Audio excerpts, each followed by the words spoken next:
Hi, welcome to Season 2, Episode 9 of The Weekly Wave. I'm Matthew Lyons. And I'm Aaron Johnson. And our special guest here today is State Representative Alyson Sullivan. How are you? Good. How are you, gentlemen? I'm doing great. Yeah. Very, very excited to be here with you guys. We're excited to have you. Yes. Thank you. you. It's a wonderful week, and I'm just happy to dive right into this. Yeah. Perfect. Me too. So, my first question, how has living in Abington helped you? Helped me be a successful state legislator Yes. in a tremendous amount of ways. You know, this is where I grew up. This is where I went to school. I know hundreds of people within the town of Abington. I played sports in Abington, go to church in Abington. So you have your base roots here. My family has been embedded in Abington for over 34 years now at this point. So it's a great small town feel, as you guys know, being here in Abington. And having that support system here is a great base. Thank you. Awesome. So what was your reason for becoming a state legislator? Because honestly, all the jobs, that's such a unique and awesome thing to be. I just want to know the reason behind it.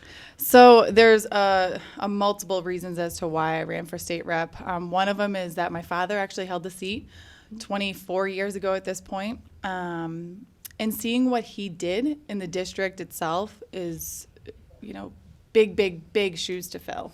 But that's where he started his political career. And public service itself is something that I always felt a calling to do. That's awesome. Some people choose to go into the military. Some people choose to go into public safety and first responders. And even in, teaching or within the hospital setting, I chose to decide to run for political office. So I think there's a need for fresh faces and fresh voices within the state legislature. Yeah. What are the downsides of being a political figure? So I wouldn't really say there's downsides to being a political figure.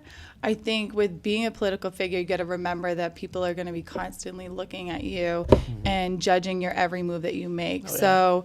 So, being a young single woman, it's sometimes a little bit more difficult being a legislator in public office because you're constantly in high demand. So. Yeah.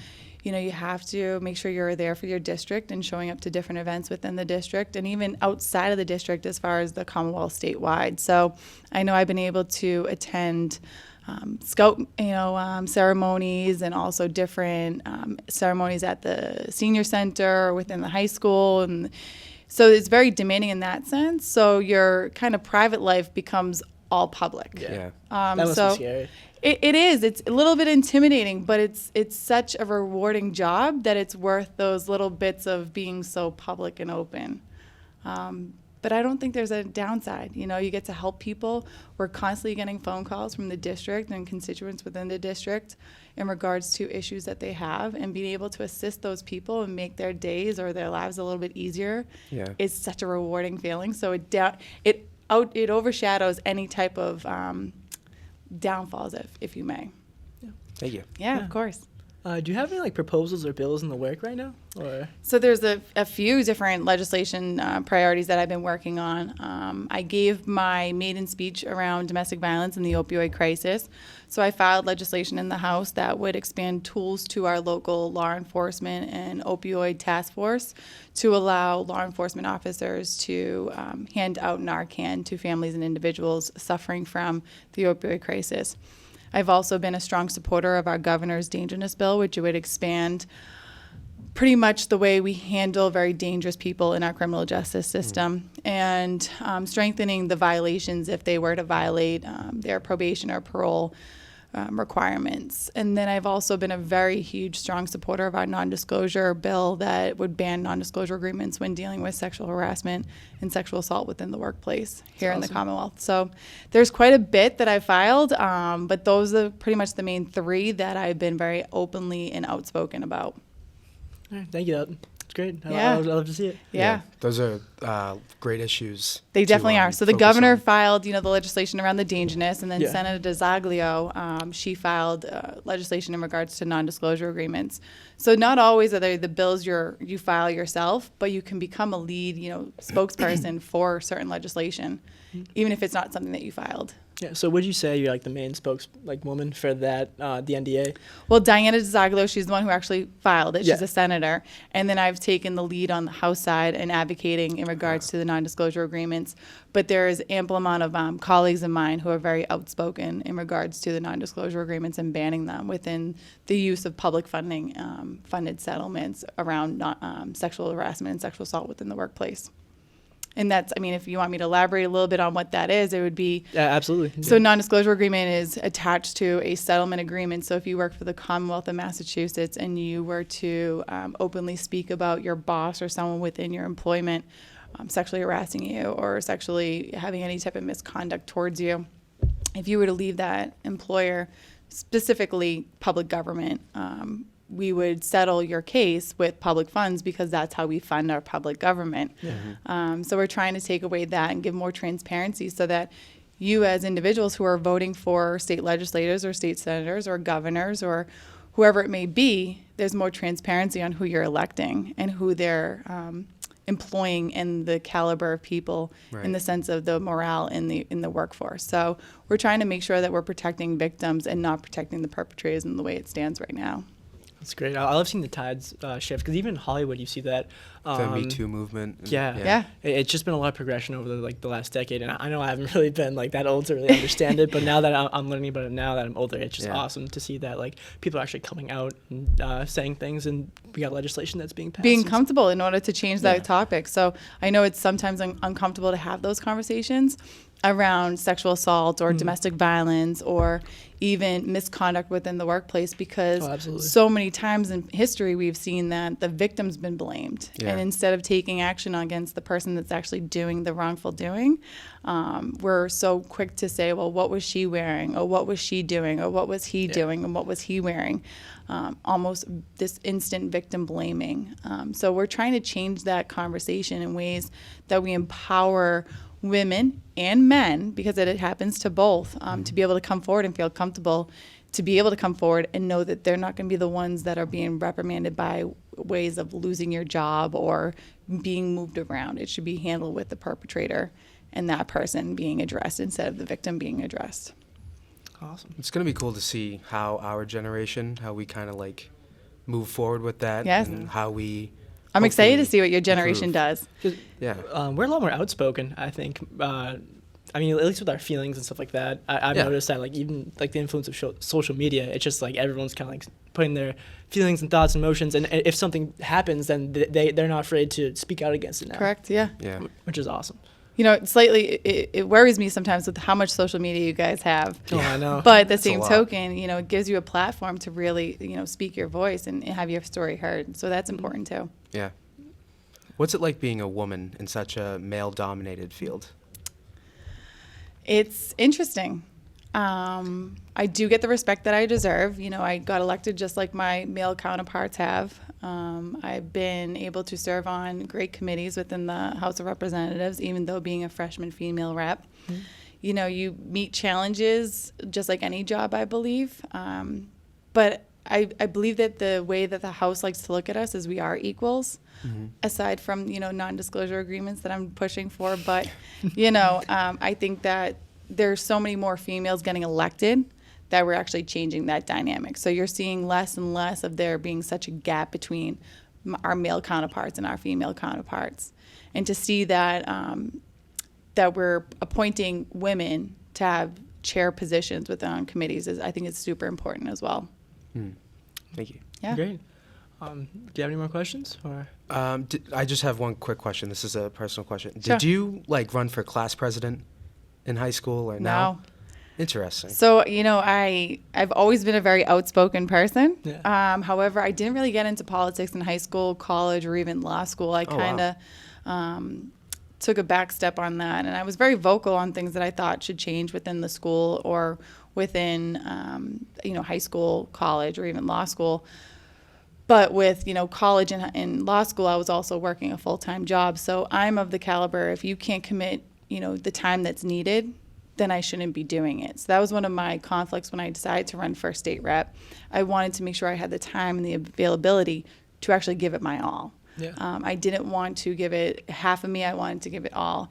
And I was going into my final year of law school, working full-time for the state, and then running for state rep. So I knew that I had to do it because it was my calling, but it was definitely something that, you teeter with because of the fact of the time restraints and things like that. That's crazy because law school isn't easy. Right? No, it's not. It's not, but it was so worth it. But I think if you're young and you want to get into politics, I think also getting into it through your school, but also in your town. So there's options within your town. I know there's a lot of liaisons, with the school committee. You have a student on the school committee, which is important because you guys are here every single day. You know what goes on. Yeah. We as adults may think we know what's going on, Right. but you guys definitely are the ones here living it. Yeah. But I also think getting involved in actively, if you are interested in a political career or maybe even just public government itself and maybe not an elected position, intern. I mean, we're always hosting internships within our office. I had a junior over the summer intern in my office from Whitman, so it's not restricted to just college students or above. It's, I'm very open to have those fresh ideas as we talk about, the younger generation. I think it's so important we listen to you as well. Yeah. Thank you so much. Yeah, great. Yeah, that was of an course. awesome interview. Thank you. I appreciate you guys having me. Thanks for watching. Tune in Friday to see a brand new episode of Movie Time with Matt and Derek. Make sure to follow us on our Twitter, Instagram, Facebook, and YouTube at the Green Wave Gazette. Thanks for watching. Goodbye.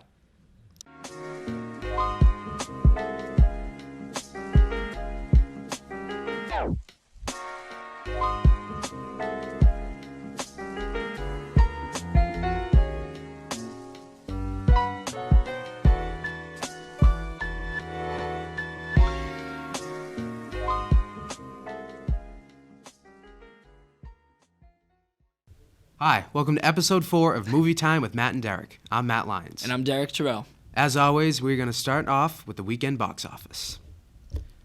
In first place, we have Bad Boys for Life, grossing $34 million. Derek, have you seen Bad Boys? I have not. I plan on seeing it soon. Me as well, yeah. Really? I've heard good things about it. Really? Big Will Smith fan. You Martin are? Lawrence. I don't know where he's been. Yeah, I know. He's made some good stuff. Yeah, I'm looking forward to Bad Boys for Life. Yeah. I'm probably going to see it soon. For Yeah. sure. Let's And, go see it. We should. Yeah. Thursday, half day. Thursday works.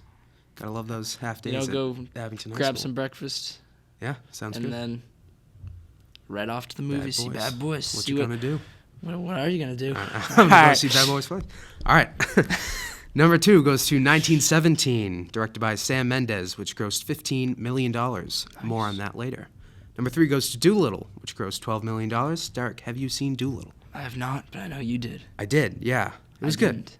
It was a nice family film. It's not perfect, but it's pretty funny. I like the cast. The cast did a Yeah, good job. I like the cast too. I happen to be a good, big Robert Downey Jr. fan. I mean, he's amazing. So, yeah, I really liked him in Iron Man 3. Yeah. Oh, Yeah, oh, he did was you? know? good, yeah. Yeah. If you don't know, Derek is an avid Iron Man 3 supporter. That is correct. He loves it. He defends it. I will defend it forever. Says it's the best MCU movie. I do. It's incorrect, but it's his opinion, so I'll let him have it. Yep.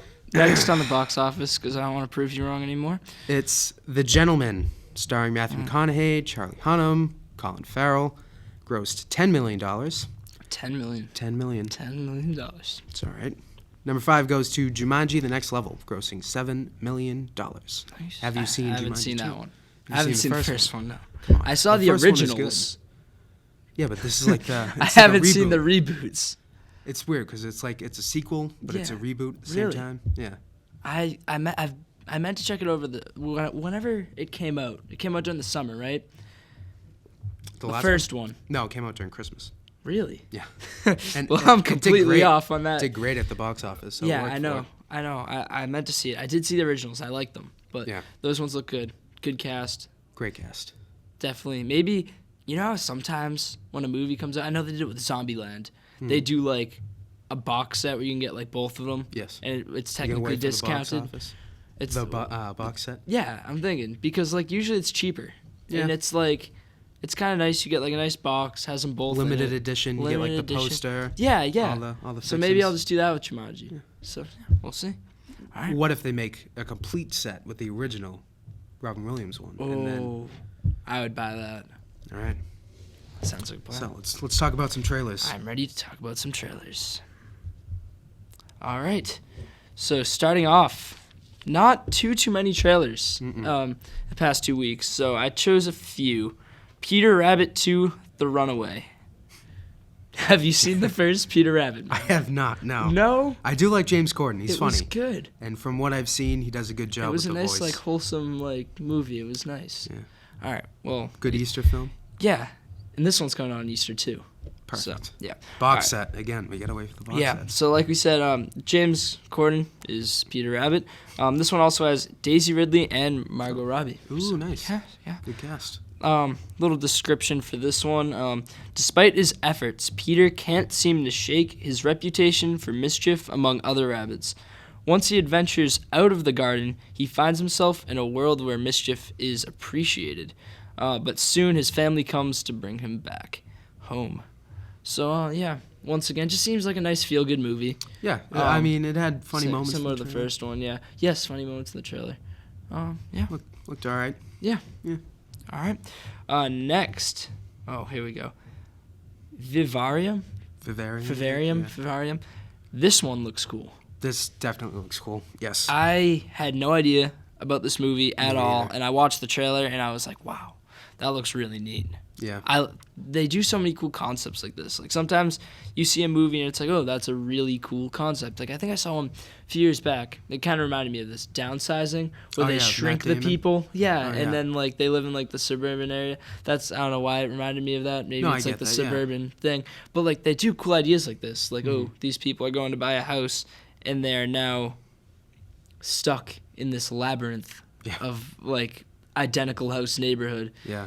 And it seems really cool. It does. And it's like a mystery, but also it seems like it has horror elements and Yeah. like drama. It looks really cool. And they have to raise a child or something. It's weird, but it's yeah. in a good way. And I think Jesse Eisenberg's perfect for that. Yeah. So He's a great actor. I think he's Yes. awesome. So, description for this one. Hoping to find the perfect place to live, a couple travel to a suburban neighborhood in which all the houses look exactly the same.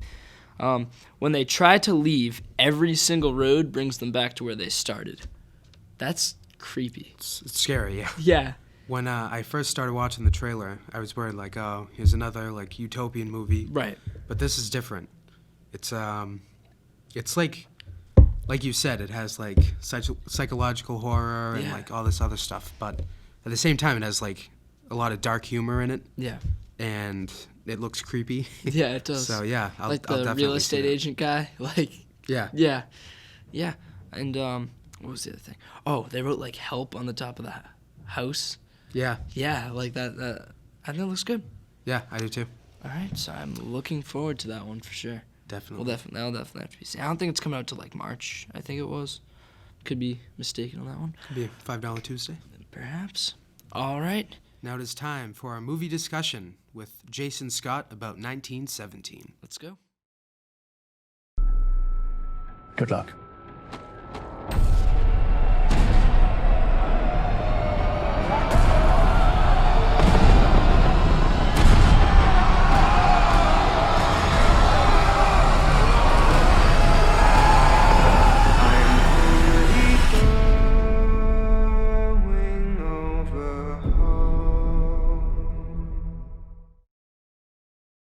My name is Mr. Jason Scott, and I'm the head of the history department at Abington High School.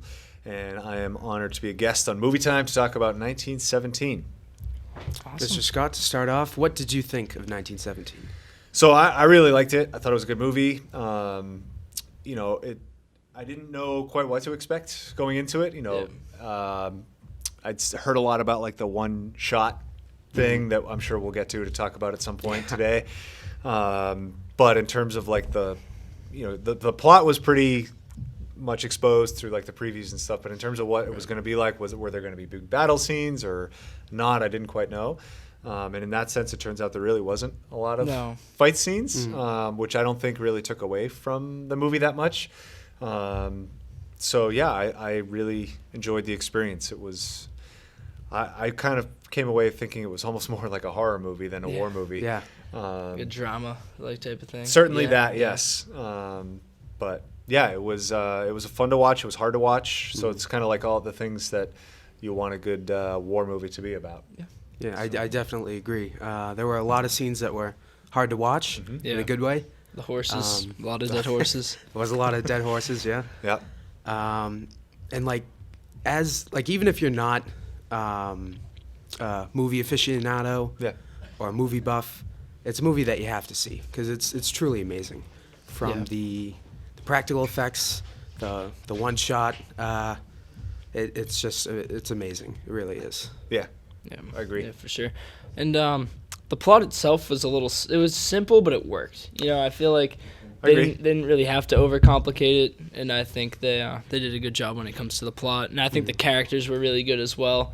There was no boring exposition with the characters. They did To it in a me- really nice way. Yeah. Like when they're in the transition scenes, they kind of get like the backstory. They would just be talking to each like, other as they're yeah. walking through the trenches, like at the beginning, and stuff like that. I feel like they executed that really well, opposed to them just, saying this is what I'm about, this is where I'm from. So Right. I kind of Yeah. like that. I'm assuming they did that on purpose. right, Where it could just kind of be any two random guys from the Yeah. war, as opposed to like we're gonna develop these superhero characters, Yeah. and like it's not like the good guy that has to live or that kind of thing. Right. I mean, I don't know how far we're going into spoilers here. Oh no, we can go Um, into spoilers. That's totally fine. Yeah, But they both don't make it in the Right. end, and I was Yeah. not expecting that to happen so early in the movie. yeah, for that was, one Me of the neither. main that was characters pretty to early die. on, So- and the way they did it too, that made you like question if Yeah. like what really went down there. It happened so fast. Yeah. He turned around and he was just stabbed, And it that was like over. half of it was off camera. yeah, It And then- didn't yeah. happen on camera, and it has like the really it's fitting for a World War I movie in the sense of like so much of World War I is pointless and horrific, and Right. like Yeah. they tried to save the guy and then he killed them yeah, or Yeah. killed him, yeah, and it's like there's no happy ending really right, for that or for the movie in Yeah. general. right, I mean, the guys get saved, but as right. Benedict Cumberbatch's character says, like, somebody tomorrow is probably going to give me the order to go over the hill, so Right. we're going over the top some other day. Right. So, yeah. That having been said, I thought the acting was really good. Wasn't really anything like too Oscar worthy, No. but it got the job done. I believed each of the characters, and I Yeah. like how like every character was different. They felt real. I especially liked I'm not sure his name, but he was early in the movie when he gave him the flare. I thought he Oh, was that really officer. yeah. Yeah. Apparently, Yeah. I was reading an article too that apparently that guy, I think he's famous for something. He might be like a musician or like Yeah. he was in like some other series or something, and so he's got some kind of fame otherwise. And I guess his was like the one they had to reshoot the most because he kept screwing up his lines the most. I heard Oh, something really? about that. I don't know how true that is, but it's a good story. I feel like if they had to like cut and reshoot, that's like you got to That's a go a big while deal. back Yeah, yeah, because yeah. it's like they've been recording. I mean, I know they had Yep. some of the cuts, but it's like, how far back do you have to go? Do you like what I mean? Ways, I would Yeah, imagine. Some yeah. of them, Like yeah, you there's gotta not a lot walk, of you natural gotta cuts. like go all the Yeah. way back to the beginning. If you, Yeah. yeah. So Ooh, Sam Mendes must have been like, "Are you kidding me? yeah, Come on." yeah, Yeah. like, get it together. I guess that's Yeah. part of the that part of the must've been experience. stressful, yeah. Yeah. But I think they did hide the cuts very well. I mean, They there were a did. few obvious ones. Like obviously when he got knocked out, they Yep. cut it, but that was Certainly. given. And I mean, that's not like something where I was upset about. That it made Like, sense. oh, they cut it. Right? Yeah. Same with like when he jumped in the water. Sure. You could kind Yeah. of tell. But Yep. yeah. I was torn because on the one hand, like it's kind of gimmicky. Like, Yeah. some reviewers that I read about were saying it felt almost like a video game a little Yeah. bit, like your tag along Yeah, in I a video did kinda- game. I did kind of get that. Which I don't know. I could see that, but I feel like it was well enough executed that it didn't distract in that sense. I But agree. I definitely caught myself at times thinking like, oh, how did they do this one shot thing? Because I knew a lot about it, as opposed to like just Right. immersing in the movie. But it's funny, like while we're on the topic, I've been showing some World War II clips and scenes Yep. in my classes the last couple of weeks because that's what we're studying, and a lot of those are from Spielberg. Yep. And so I've seen it 1,000 times, so I paid attention to things like that. And it turns out in both Band of Brothers and Saving Private Ryan, they have extended uncut shots in there, Oh, like yeah? things that I didn't notice in the first hand. So like minutes, maybe not minutes, but very long, 90 seconds, 2 minute long clips that are one shot without any cutaways or anything like that. So it's Yeah. something that obviously if you can do it in that setting, it can work. So, but it's difficult to do like those long takes. Yeah, for It's, sure. if you've got your whole set blowing up around you, and Right, yeah. somebody flubs a line or Right, whatever, and then you gotta like or misses a mark. fix the whole set and then like blow it up again. Yeah. Let's go again, Yeah, boys. but I think like on that sense, like the visuals were really good. Oh yeah, incredible. Like, a part that stands out to me is when he's in like the city and it's all like red and the flares are going up flares, to that light was it. awesome. That was Yeah, stunning. The cinematography's awesome and the music was good with it. Yep. And I feel like that's the parts in the movies that really stood out to me. Mm-hmm. Instead of it just being, oh, it's another war movie, I feel like that Yeah. the cinematography really stood Yes. out to me, and all the practical effects were awesome.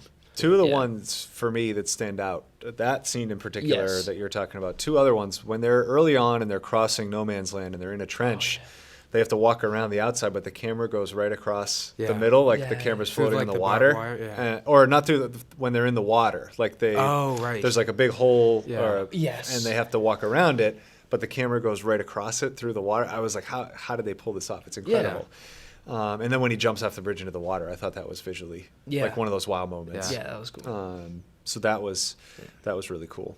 They also did a really good job of building tension. They I did, feel. yes. Like when he's walking across the bridge that was like sunk, and he was like walking across it, and you know Starts you getting could shot at. yeah, Yeah. and then he starts to get shot at. Like they did a really good job of building suspense, and then I really liked the pacing, how like they would build that suspense, but then it would slow it down. So like there was moments like that, and then he went into that house and had the scene with that woman and the child, and I like that type of stuff. I thought they did a really good job with the pacing.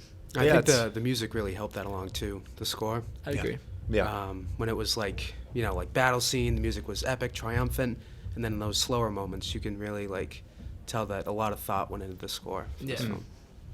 Yeah, it's interesting when you mentioned the scene with the woman. It's like,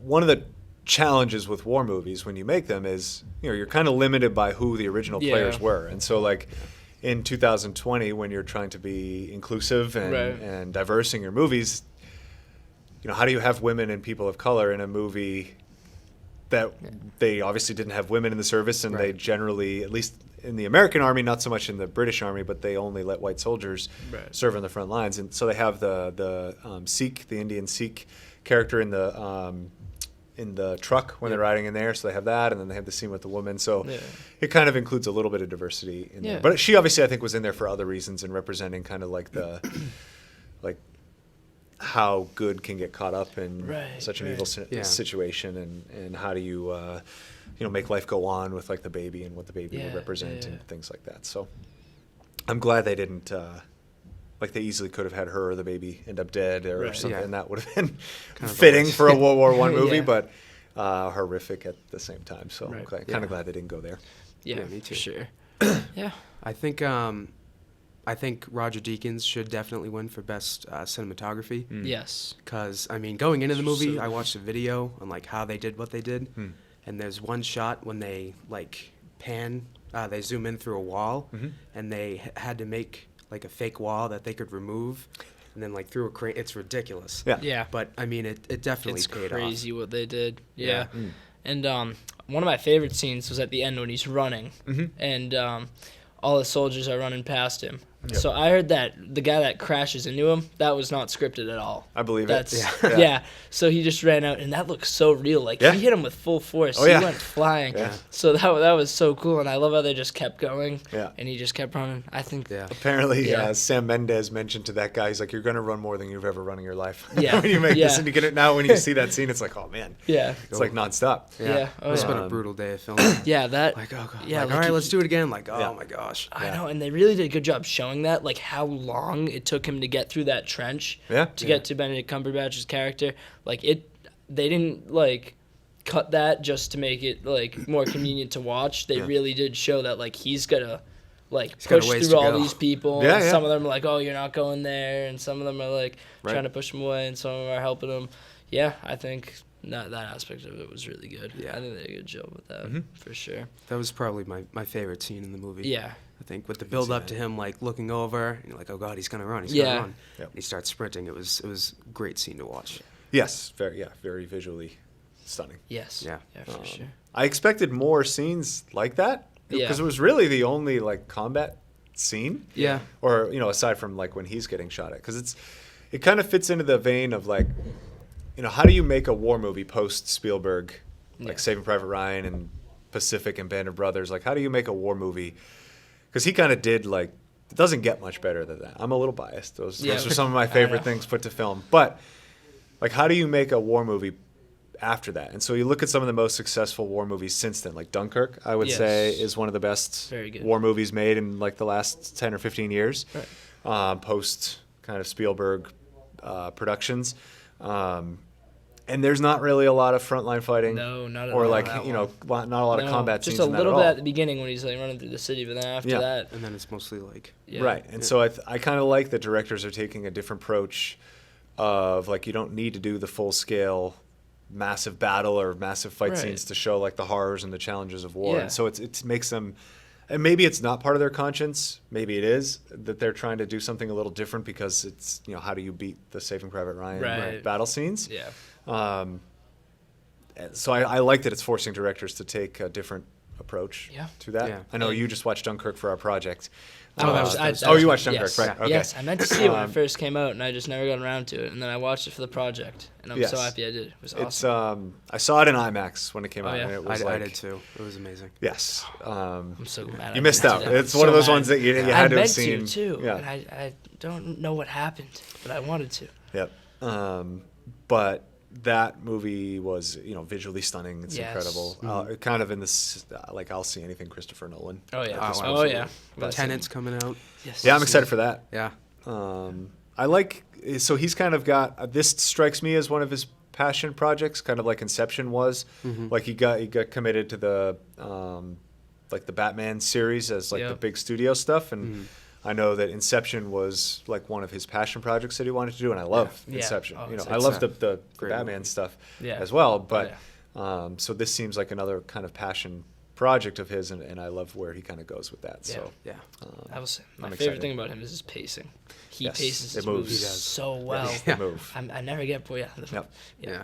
Never get bored. It's interesting that you mentioned Christopher Nolan because Sam Mendes' career is very similar to Christopher Nolan because like he makes independent movies, and they do okay. Yep. He's pretty well known for those, but then he makes like 2 James Bond movies, Right. and that gives him the credibility. And then he makes a war movie like Christopher Nolan did with Dunkirk. Yeah. It's pretty interesting. I when you didn't look think at about that. Yeah, I'd imagine I don't know, they're probably similar ages, roughly. I think, is Christopher Nolan Yeah. British as He well? is, yes. Yeah, so they're both British. Yeah. For what it's worth. Yeah. Just another Maybe nothing. similarity. Yeah. Yeah. Yeah. But overall, I thought the movie was really good, and I thought they did a really good job of giving us that perspective. And Yeah, it's still, I think I've talked about this in class, it does not make World War I any less depressing. Right. World War I still is terrible. yes. Yeah. And I think that was the important thing about that movie for me, is like they didn't try to glorify it or make Right. it about, Yeah. obviously what he did was heroic, but it was kind of Right. presented more as like this is just part of my day that I'm going to have to do this Right. mission or do this thing, and who knows what's going to And be next. especially with the line that Benedict Cumberbatch character did say, where like this could mean nothing because tomorrow they could maybe send them. Yep. So yeah. All right. Well, thanks for coming on. Thank you so Thanks much. for having me. Yeah, this Yeah. was great. Fun. I love Awesome. talking movies. Love talking history. So it's Oh, yeah. right up my alley, guys. Perfect blend. All right. Thank you. Thank you. Thanks for watching. Tune in Tuesday for a brand new episode of The Weekly Wave. And if you want to be part of our next movie discussion, tweet at us at The Weekly Wave about Birds of Prey. Thanks for watching.